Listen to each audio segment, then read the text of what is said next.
Hello, good morning mga kagandang buhay. May pupuntahan po kami ni Kabiyahing Roger na isang kaibigan namin dito sa Gihulngan na gusto magpasipat ng kanyang kalabaw. Tingnan po natin mga kagandang buhay kasi kulang pa naman po tayo sa pangarga ngayon. Sipatin po natin kung makapasa po ang presyo niya sa ating estimate. Okay. Hintay na tayo ni Kabiyahe.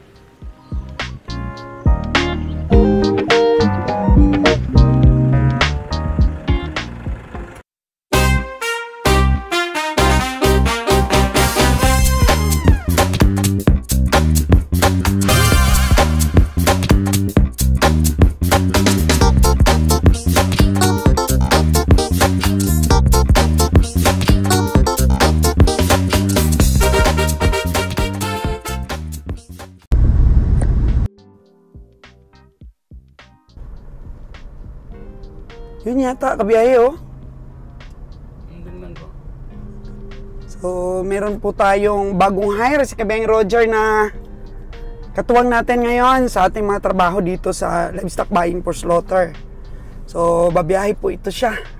Itong load na to. Wow! So, dati po siyang tao ni Sir Jimmer. At ngayon nga ay kinuha siya ni Kabiyahing Roger. Kasi nga nakatambay siya. Nagkasakit po siya daw. At ngayon, okay na yung katawan niya. Saan? Saan si ano? Okay. Na natin po. Spatin natin yung mga inaalok-alok po sa atin na mga kalabaw. Dito lamang po sa ating mga kapitbahay.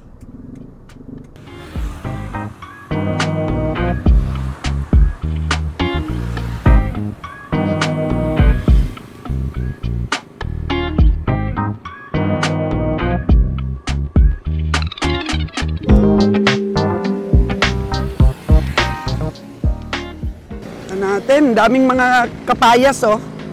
Bagong tanim po na papayas.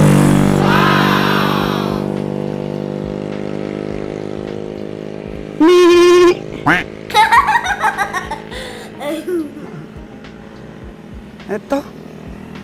Oh, parang regular. Regular po ang katawan. Hindi rin po payat. Hindi rin po mataba. Asking price po, 67,000.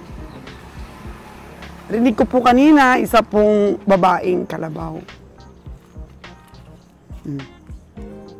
Uy. Regular nga. Regular size. Medyo hindi po mataba, Kabiyahing Roger. Aww.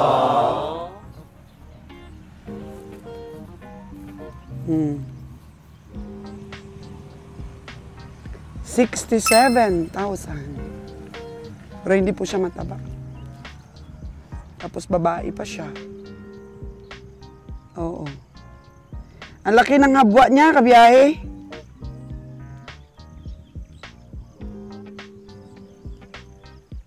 Parang ano na kasi yan, parang kiluhan na yung mata ni Kabiyahe. Saan naman si Elmer?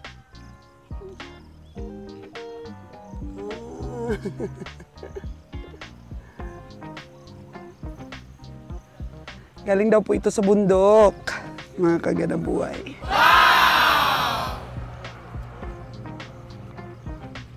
Isang inahing kalabaw.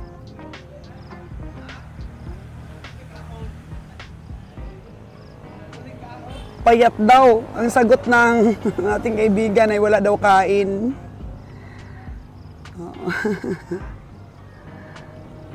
Wala daw kain. Ayan, naging payat. Tingnan po natin mabuti. Bakit nakapagsabi po si Kabiyahing Roger na payat?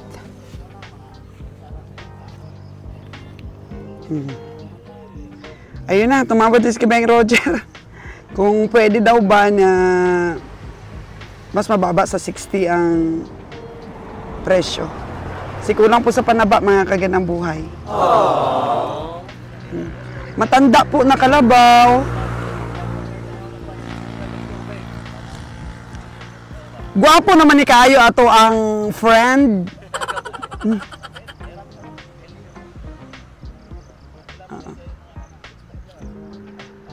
Di kaya sa 6'5". 6'7" kanina, 6'5" pa daw.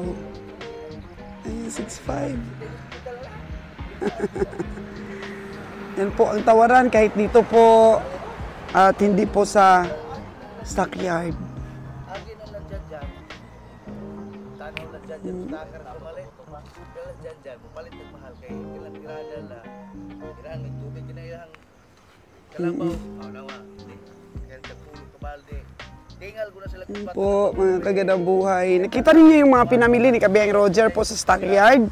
Ang pinipili po ni Kabeng Roger ay yung bilugan po ang perna. Wala ka pong makita talagang buto na nakausli na ganyan. Bilugan na bilugan po ang perna.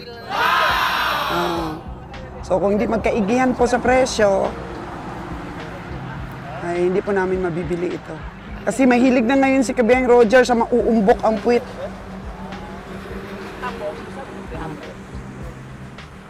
Hello, boss! Ilang taon ka na kay Jimmer?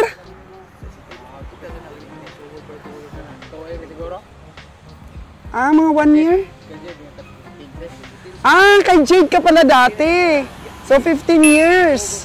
Tapos, nagkasakit ka lang. Tumaas po yung sugar niya. Tapos ngayon, kukunin siya ni Kabeng Roger dahil walang bakante doon kila Jade, di ba? Walang bakante, tsaka wala rin bakante kay Sir Jimmer. So, yan po mga kagandang buhay. Bago natin katuwang. Ano nga pangalan mo? Pradahan, Castro? alin na ito sa Castor. Yung Castor, pangalan mo talaga, hindi apelyido? Pangalan talaga. So, ano ang pangalan mo? Cas? O, di, yung, ano ba, palayo mo? Castor lang talaga. Ba, may pamalit tayo kay Cas, mga kagandang buhay. May bago tayong Cas ngayon. Si Castor naman po ang pangalan niya. So, sige biyahe ka sa, sunod. Sunod na, natin na yung loading. Pabiyahe na po siya sa loading natin, mga kagandang buhay. So, tingnan natin ang performance.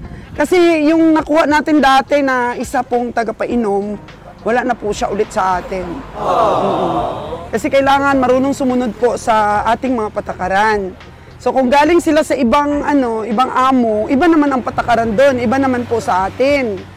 So ayun, kung talaga, kung angkop po talaga sa atin, ay di sa atin po mga kagandang buhay. Importante marunong pong sumunod sa ating mga tagubilin. Yan po ang importante para manalo po tayo. Regular daw, sabi ni Kabeng Roger. So, Ilang birthday mo? ayan, nasabot lang sila sa presyo Ay, pragani, kung ipangayo naman ang gidan siya. Sabi nga natin. Wala mo itong naman na. Kaya 6'5" doon. Ilang kaya 6'5" long. Di kaya daw, di kaya 6'5". Regular lang daw. Alam mo naman si Kabeng Roger, bilugan po ang puwet ang gusto niya. Para, di ba, sabi ko sa inyo, sa mga vlogs ko, mas gusto ni Kabiyahe yung nabibili niyang hayop, mas mabigat ang karne kaysa mas mabigat ang buto. So, ibig sabihin, mataba talaga po ang gusto ni Kabeng Roger. Hindi po tayo natuloy, mga kagandang buhay, na pumunta po sa Bakong kahapon kasi sumama po ang katawan ni Kabeng Roger. Sumakit po ang ulo kaya hindi natin pilitin dahil wala pa po siyang personal driver. Si Bonnie Boy po, kaso lang sumama naman si Bonnie Boy doon sa biyahe dahil kulang pa nga tayo po sa cowboy. Tapos sana ngayong Lunes, nga tayong pupunta sana ng Lunes, Kalaka? Wala naman doon. Sana. Saan?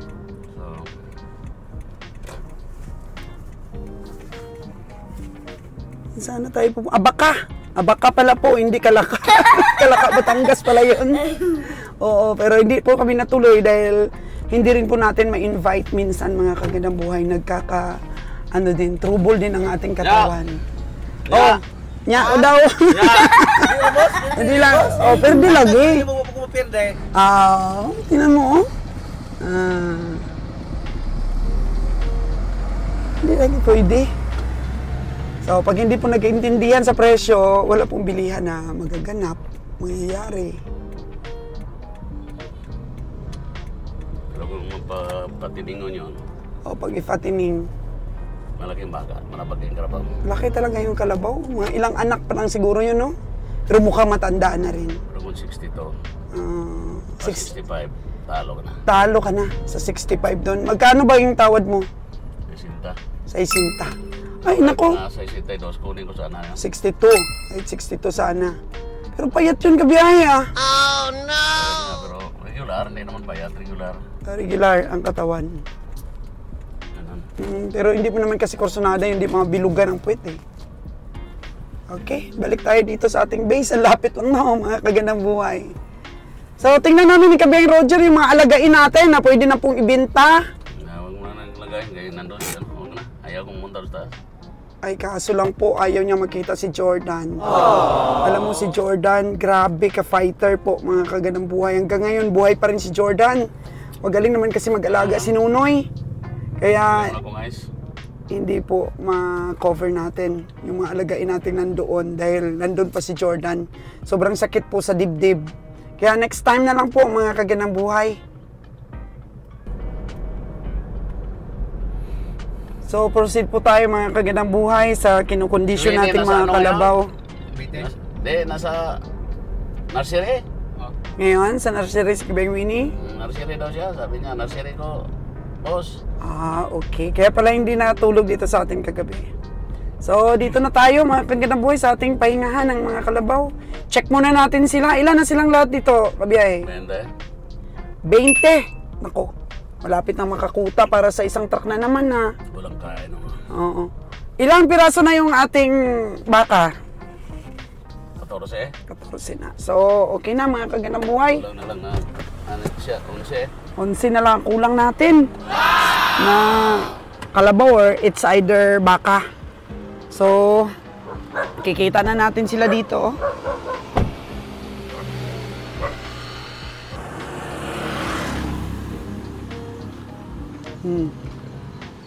Ito po yung mga kinukuha nating tao, mga kagandang buhay, yung skilled. Imagine kay Jade siya for 15 years. Kinuha siya ni Jimmer, naka 1 year din siya kay Jimmer bago po siya nagkasakit. So, nabuhay po ulit si Cass dito po sa ating team. Pero hindi na po siya si Cass na pinsan ko, kundi si Castor po siya. Pero at least, meron na tayo ulit na Cass, mga kagandang buhay. So, ayan o. Mga kalabaw natin, regular po ang katawan, pero tingnan nyo naman. Tingnan nyo naman po ang puwitan. Oh? Good morning! Kusog-kusugid, kusog-kusog ang kanyang katawan. So, chine-check sila ni Cass. Si Cass po, di ba taga-tingal ka rin dati? Oh, meron na po tayong additional, mga kagandang buhay, pag lumakas po ang biyahe natin. Pwede niya siya, pwede. Imagine, ang experience niya, 15 years. Oo. Wow. Kaya huwag tayo pong malungkot kung may mga tao po tayong hindi sumusunod sa mga instruction natin. Huwag po natin silang ikip. Huwag po natin silang panatilihin sa team natin kung palagay nila ay mas matalino pa sila sa kapitalista. Di ba?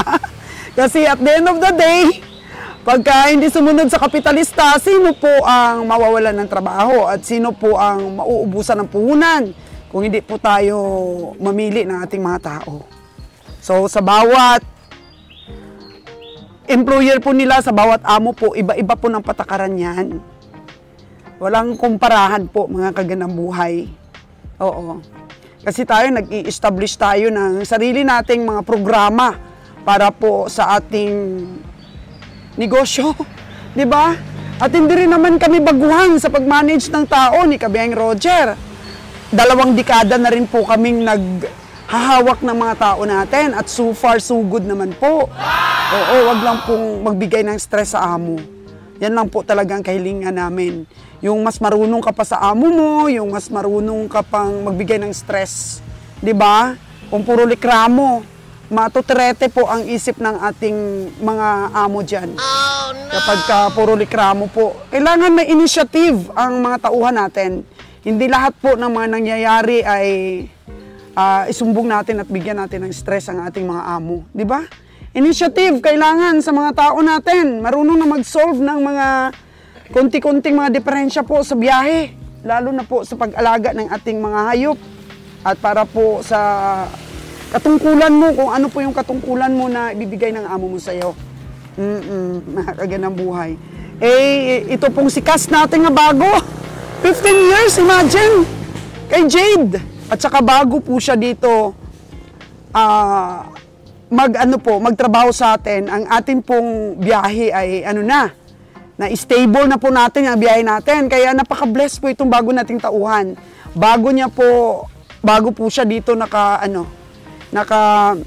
sama sa biyahe natin ay okay na po yung mga destination ng ating mga hayop.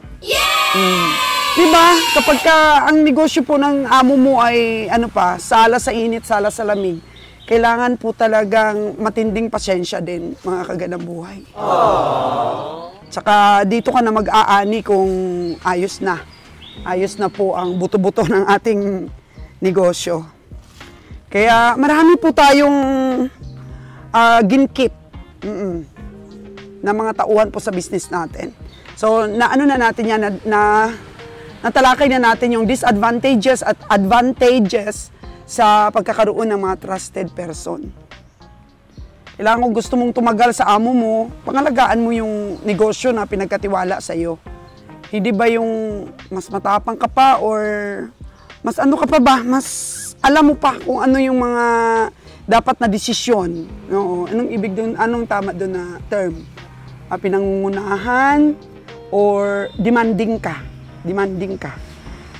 Yung mga tao po na hindi demanding, yun po yung mga nakakaintindi sa sitwasyon ng business mo Yung po mga tinatawag na loyal.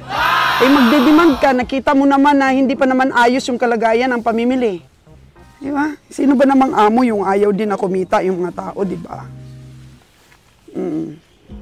Magandang partida na yun, yung binibigay sa inyo. Kahit nga yung amo hindi kumita, basta kayo, buhay lang ang pamilya nyo. Kaya napakahalaga po mga kagandang buhay na ingatan ang trabaho. Para kahit ano man pong mayari, mawala ka man po sa amo mo, mananatili po na maganda ang reputasyon mo sa trabaho. Pwede ka pong makapasok sa iba, pwede ka pong mag-iba ng amo.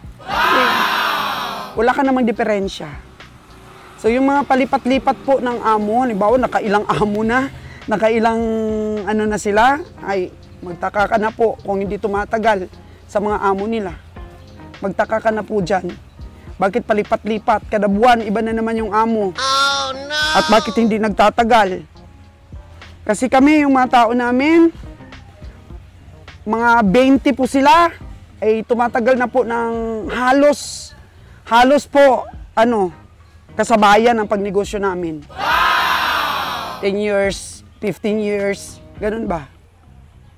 Tingnan niyo po yung duyan ng aking tao na nagbabantay dito sa atin pong kalabaw dito. Nagduduyan lang po sila sa gabi dyan pagka maganda ang panahon. Silong naman sila doon sa kubo. So paggagawa natin ng sariling kubo po dito ang ating mga tao, kasi medyo malaki po itong area na to. Hanggang doon pa Medyo hindi po tumubo yung mga napira na tinanim natin. Ang ganda, tingnan niyo po yung mga puwet ng ating mga kalabaw na ibabiyahe. Kesa doon kanina. Pero bilhin daw yun ni Kabiyang Roger, 65 po kasi ang doon, presyo. Bilhin daw yun ni Kabiyang Roger, mahiya naman daw siya sa kaibigan. Mahiya naman daw siya. Kasi yun po may-ari ng nirerentahan natin po doon sa kubo natin. Yan. Nasa 20 piraso na po ito, mga kagandang buhay. Oo, yung napiran po natin, napuno na ng tubig. Araruhin na lang siguro po taniman ng palay ito.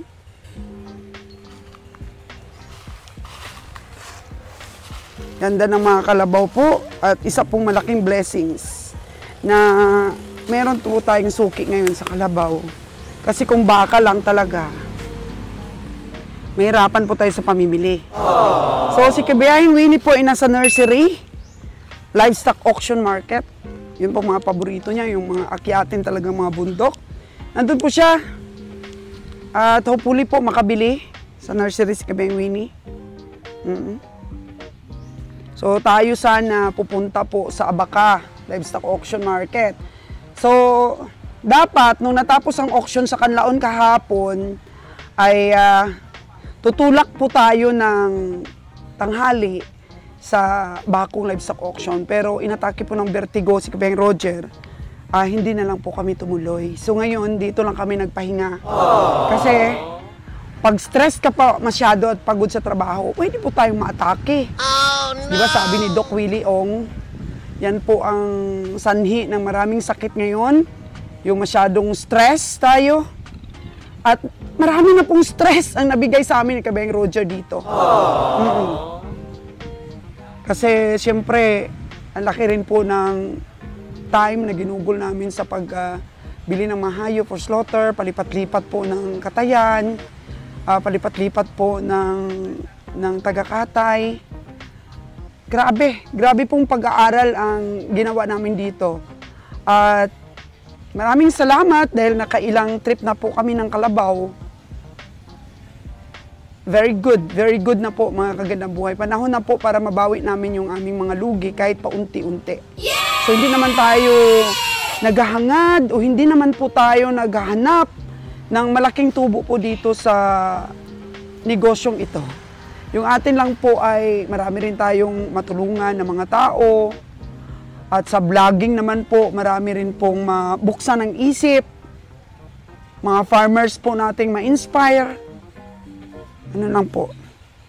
Sustainable po nakita, yun po ang gusto natin kahit na pakunti-kunti lang. Hindi tayo naghahanap ng malaking kita dito. O importante po, mabigay natin sa mga tao natin yung karapat-dapat sa kanila. So, ang cowboy po, ang sweldo po namin sa cowboy is 6,000 per trip. So, nag-trip po sila, kasi na-delay sila mga kagandang buhay sa biyahe nila, nagpahinga po sila dun sa Katiklan, tapos nagpahinga po ulit sa Mindoro kasi nga namatayan kami ng Kalabaw nung last time, kasi nga dire-diretso ang biyahe namin, hindi kami nagpahinga sa Mindoro. Namatayan po kami. So, ang ginawa ni Kabeng Roger dahil may sapa dun sa Mindoro at saka may mga napier, kailangan magpahinga. Dumating po ang truck namin, ngayon lang po, alas 10 ng umaga, ngayong araw na to ng Lunes. Dumating dun sa Cavite.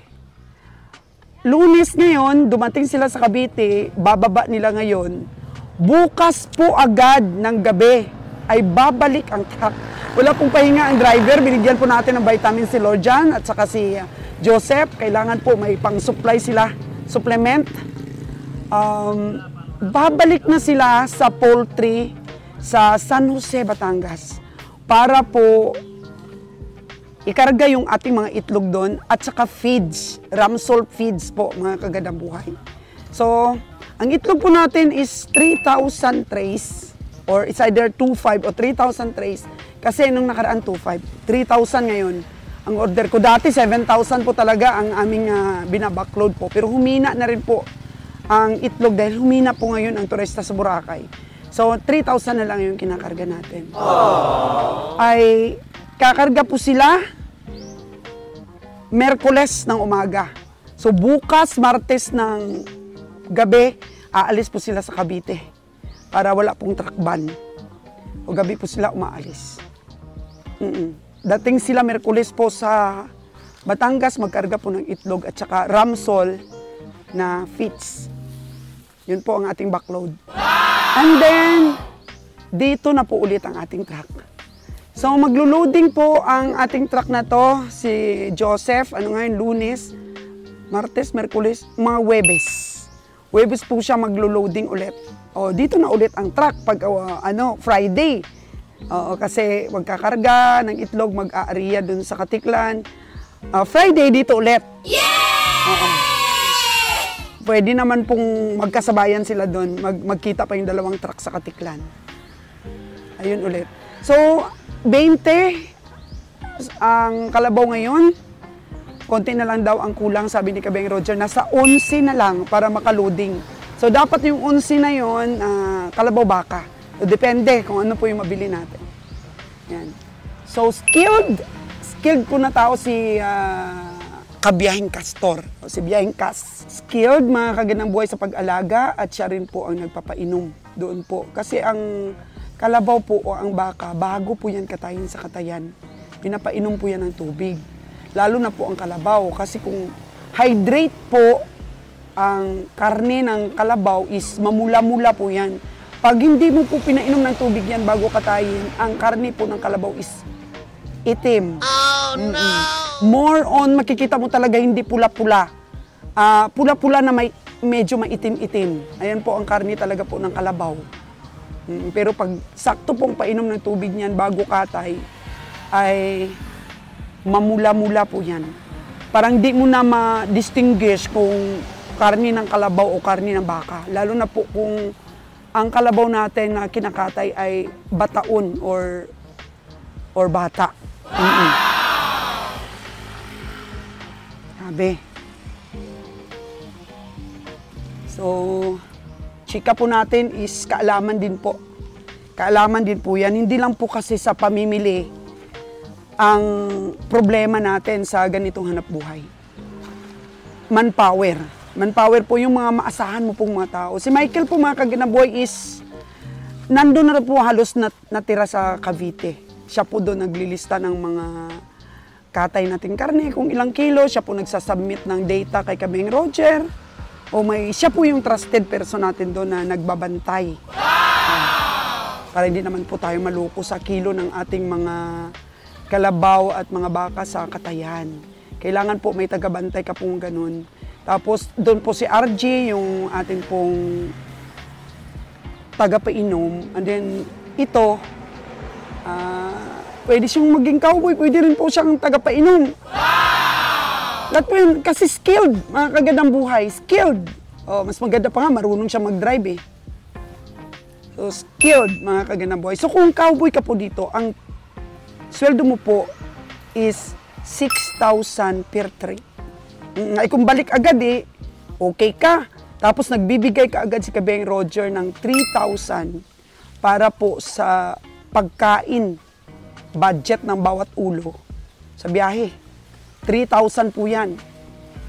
Pesos ang budget sa pagkain per trip. So, 6, 7, 8, 9. 9,000 po yung mabibigay sa iyo ni kabiyahe sa per trip. And then po, magbibigay po ako. Halimbawa, driver tsaka dalawang pahinante po yung uuwi para po alagaan naman yung itlog natin. Dahil yung itlog po natin kinakarga sa Batangas, ganito po yun mga kagandang buhay. Assorted po na itlog ang kinukuha ko doon sa poultry. Nagbabayad po ako ng patinor, large, XL, medium, small. Tapos pinapatalian ko pa po, nilalagay sa tray at pinapatalian sa mga poultry boy doon at pinapakarga ko pa po sa truck ang itlog. So ang trabaho po ng ating tao is mag-pile kung paano nila po atibayin yung pag-pile ng mga itlog at tali-talian po doon sa loob. Ibanting-banting po para hindi matumbay yung mga itlog natin. Kahit na medyo maalon ang dagat or roughy road, mga kagandang buhay. Pagdating ng Katiklan, mayroon po silang additional sa akin. For 3 person po, may additional po na 1,000 pesos. Ang dalawa pong cowboy is 1,000 pesos. Tigwa 1,000 po mga kagandang buhay. So 10,000 na po, 6,000 plus 3,000 na food allowance and 1,000 na sa atin, sa itlog natin. Sideline. Sa driver naman po ay merong akong binibigay na 2,000. Pero kung marami pong itlog, 3,000. Pag mga 2,500 o 3,000 lang itlog, 2,000 lang po binibigay ko sa driver. Pero pag umabot na po ng mga 5,000 na karga ko itlog, 3,000 po ang binibigay kong sideline sa driver. So, yun, cowboy ang pinag-uusapan natin. Meron silang 6,000 per trip. Mabilis po ang trip. Makatatlo po sila sa isang buwan. Meron na po silang 18,000 plus yung 3,000 po na bigay natin sa kanila for backloading. Yan po yung kinikita nating mga cowboy. Sa tagapainom naman po natin, sa usapan din po yan ni Kabeng Roger. Oo. 7,000 per trip. Pero kung hindi ka kasama sa biyahe, salo ka lang doon, sasaluin mo lang yung natin, yung hayupa natin, 4,000. With food allowance. Every day, 300 pesos. Libre pa po ng bigas sila. Kasi nga, siyempre, nagtitinda tayo ng bigas. Sound to sawa po ang pagsaing nila. So, according to Michael, kasi naghihingi naman ng mga lawit-lawit doon na karne ang ating mga tauhan, nagtitipid sila. Yung 300 na yan, mga kaganamo, hindi nila nauubos yan. Minsan nga, libre yung kanin, tapos hingi silang lawit-lawit. Wala nang 100 yung magastos po nila. Nakakatipid po sila sa food allowance nila na itatabi pa po nila. So, depende po sa pagtitipid. Kasi kung ibili mo ng Red Horse yan, ay ano talaga, kulang talaga yung 300 na yan. Kasi may budget ka pa sa Red Horse. Oh, no! So, napakaganda na pong partida yan sa mga tao natin, mga kagandang buhay. Manalo o matalo ang ating biyahe, ay fix po ang kanilang sweldo. Hello, kabiyahe! Nagchichika-chika lang ako dito tungkol po sa mga income ng ating mga tao. At nevertheless, sana maichika-chika ko rin yung ating panalo. Yeah! Gusto natin yan, mga kagandang buhay, yung laging panalo po sana. So, pamimili po ni Kabeng Roger, natutuwa po ang ating mga viewers lagi kasi makatarungan po ang pagpresyo ni Kabeng Roger.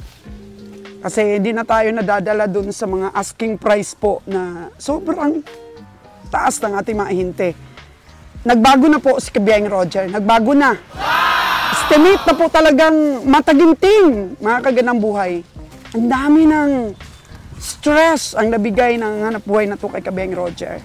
Lalo na po at ako ay nakikitaan na niya na sumuko na po talaga, mga kagandang buhay, pero nabawi pa po, nabawi.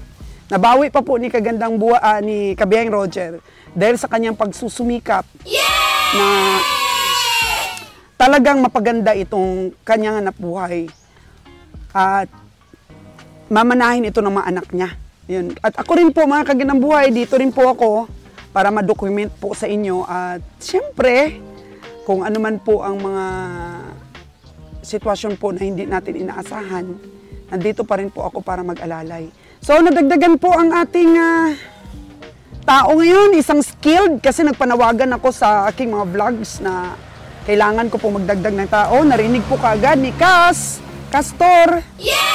Actually, meron pa daw siyang kapatid na pwede pa nating makuha. So, sa iba pong kumpanya, bawal magkapatid, mga kagandang buhay. Pero, i-separate lang po natin sa truck. Dalawa naman po ang truck natin. Kailangan natin ng skilled, mga kagandang buhay, at masipag ng mga tao.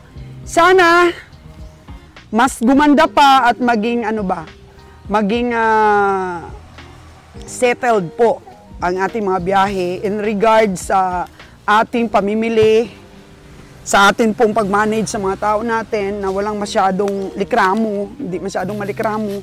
Kasi pagka yung mga tao natin, yung mga tao nating nakuha ay hindi malikramo, mahaluan lang po sila ng mga taong likramador, ay hindi na po ari. Oh no! That's it for now, mga kagandang buhay. That's it for now.